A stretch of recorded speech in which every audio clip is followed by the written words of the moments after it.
Beg petak ni boleh galas ke? Inilah dia beg terbaru daripada Philips, iaitu Philips Smart Pro V2. Ada pelbagai warna, yang saya pegang ni warna purple dan putih. Ada 4 kompartmen.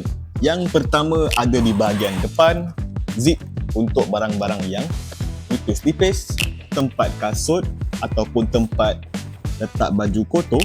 Yang ketiga ada kat sini. Yang ini bolehlah letak barang-barang selain daripada raket. Nak letak raket juga pun boleh. Tapi macam saya letak kasut sepasang, shuttle dengan cawan Fiji. Dekat sebelah lagi ni boleh muat 6 ke 7 patang raket. Tapi saya letak 6 saja.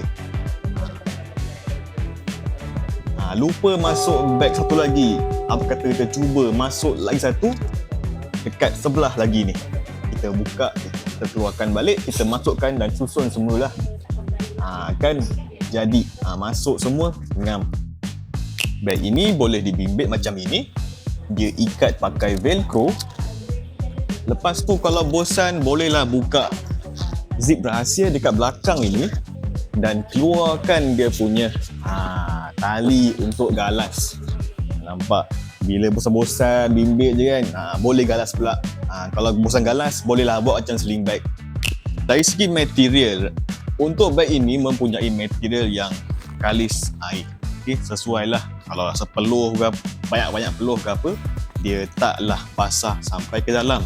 Tapi kalau hujan tak pastilah. Okay.